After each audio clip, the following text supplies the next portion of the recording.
تو آپ کو اپنے ماں باپ یاد آتے ہیں، اپنے بہن بھائی یاد آتے ہیں، اپنا گھر، اپنا وطن یاد آتا ہے۔ تو یہی کیفیت ہے اس پرندے کی جو اس باغ سے نکل آیا ہے اور اب وہ کہیں پر قید ہے، وہاں سے وہ جا نہیں سکتا۔ آتی نہیں صدائیں اس کی میرے قفس میں، ہوتی میری رہائی اے کاش میرے بس میں۔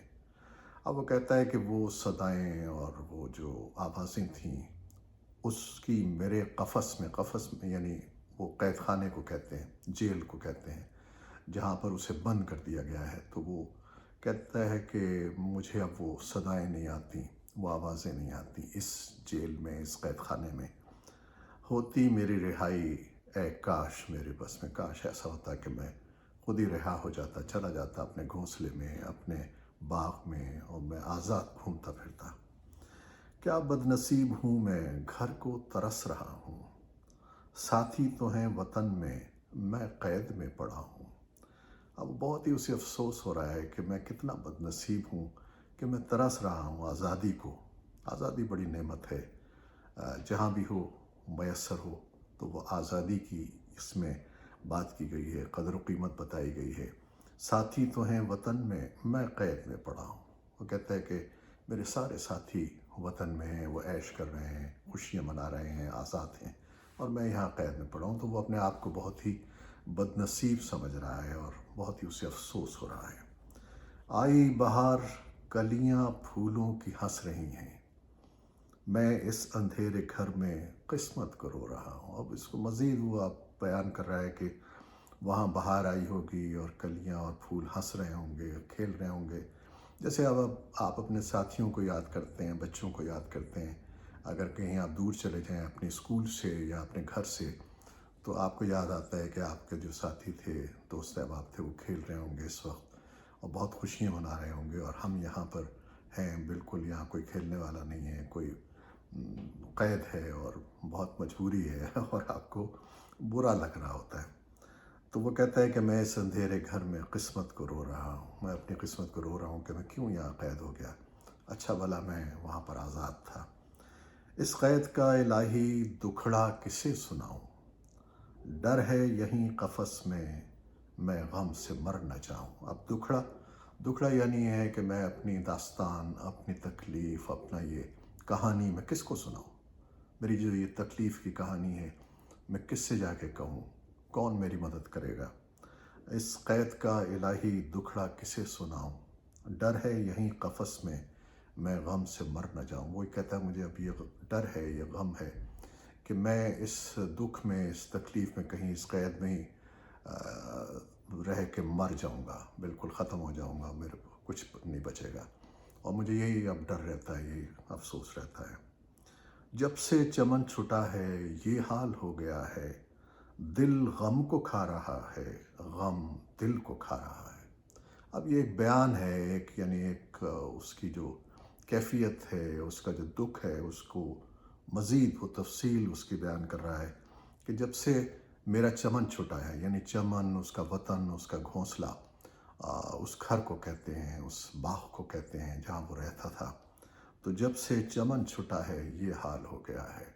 یہ اپنے ملک کو بھی یاد کرنا ہے، اپنے وطن کو یاد کرنے کی بات ہے کہ دل غم کو کھا رہا ہے، کہ دل جو ہے میرا غم سے نڈھال ہو رہا ہے اور میں شاید مر ہی جاؤں، اور غم دل کو کھا رہا ہے، یعنی دونوں باتیں ہیں کہ دل غم کو کھا رہا ہے اور غم دل کو کھا رہا ہے۔ گانا غم تو آپ کو پتہ ہے نا کہ ایک صدمہ، ایک افسوس، ایک مایوسی اور ایک جھٹکا جو ہوتا ہے۔ گانا اسے سمجھ کر خوش ہوں نہ سننے والے۔ اب وہ یہ کہتا ہے کہ اس کو گانا نہ سمجھیں اور یہ خوش نہ ہوں آپ، یہ جو میرا سارا میں بیان کر رہا ہوں۔ دکھے ہوئے دلوں کی فریاد یہ صدا ہے۔ وہ کہتا ہے کہ گانا اسے سمجھ کے خوش نہ ہوں، اور یہ میرے دکھے دل کی فریاد ہے، اس کو فریاد سمجھیں اور یہ سمجھیں کہ میرے مجھے کتنا غم ہے، کتنا دکھ ہے، کتنی تکلیف ہے کہ میں یہاں قید میں ہوں، اور میرے سارے ساتھی اور میرے سارے دوست احباب سب وہاں وطن میں خوشیاں منا رہے ہیں۔ آزاد مجھ کو کر دے او قید کرنے والے۔ اب وہ کہتا ہے کہ جس نے مجھے قید کیا ہے تو مجھے پلیز آزاد کر دو، مجھے چھوڑ دو۔ اب دیکھیے ہم بہت سے بعض اوقات پرندوں کو، خوبصورت پرندوں کو لا کے قید کر لیتے ہیں. قید کرنے سے مراد یہ ہے کہ ان کو پالتے ہیں. ان ہم خوش ہوتے ہیں اس سے دیکھ کے. پنجرے میں ہوتے ہیں، ہم ان کو روزانہ دانہ بھی دیتے ہیں، پانی بھی دیتے ہیں، ہوا پانی کا خیال کرتے ہیں. لیکن ہمیں نہیں معلوم کہ وہ خود کیا محسوس کرتے ہیں. جیسے ان کو چھوڑو تو کتنی آزادی سے، تیزی سے وہ اوپر چلے جاتے ہیں ہوا میں. تو وہ خوشی محسوس کرتے ہیں کہ وہ آزاد ہیں، جہاں مرضی جا رہے ہیں.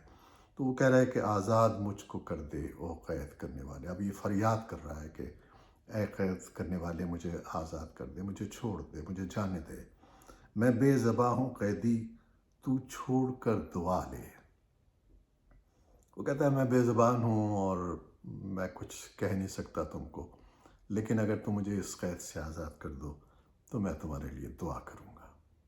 ویسے بھی ہم کہتے ہیں نا کہ پرندوں کو کھانا کھلاؤ، دانہ کھلاؤ اور ان کو چھوڑ دو تو وہ دعا دیتے ہیں. اللہ تعالیٰ سے کہتے ہیں کہ اس نے میرا خیال کیا، تو اس کا خیال کر. تو وہ اسی طرح کہہ رہا ہے کہ میں بے زباں ہوں قیدی. ویسے تو میری زبان نہیں ہے اور قید ہوں میں، لیکن جب تم مجھے چھوڑ دو گے تو میں تم کو دعائیں دوں گا. تو یہ ہے پرندے کی فریاد، اور اسے تحریر کیا جناب علامہ محمد اقبال مرحوم نے. کتنی خوبصورت نظم تھی، کتنا خوبصورت پیغام تھا اس میں کہ آزادی بڑی نعمت ہے اور اپنا وطن بڑی نعمت ہے. اپنا وہ گھونسلہ چھوٹا سا ہو لیکن وہ اپنا ہوتا ہے. جب آپ کہیں اور چلے جاتے ہیں، کسی اور کی قید میں آ جاتے ہیں، کسی اور کی پابندی میں آ جاتے ہیں، تو بے شک وہاں کتنی عیش و عشرت ہو، کتنا اچھا سامان ہو، تو وہ آپ کو اچھا نہیں لگتا. آپ کو اپنا ملک، اپنے دوست، اپنے احباب، اپنا آشیانہ یاد آتا ہے، اپنے ماں باپ، اپنے بہن بھائی، اپنے بچے یاد آتے ہیں. تو یہ اس میں کہی گئی ہے، پرندے کی زبان میں یہ فریاد کی گئی ہے، لیکن یہ پیغام ہے سب کے لیے. تو ہمیں یہ دیکھنا چاہیے کہ آزادی کیا ہے اور آزادی کی قدر کرنی چاہیے. تو یہی اس میں پیغام ہے. اور میرا پیغام آپ سے یہ ہے، اور جوائے آف اردو کا بھی، کہ آپ اچھی اچھی کتابیں پڑھیے تاکہ آپ کے علم کی روشنی بڑھے اور اس علم کی روشنی کا فائدہ دوسروں کو بھی ہو. یہی ہمارا آج کا پیغام ہے. خالد حمید کو اب اجازت دیجیے. اللہ حافظ.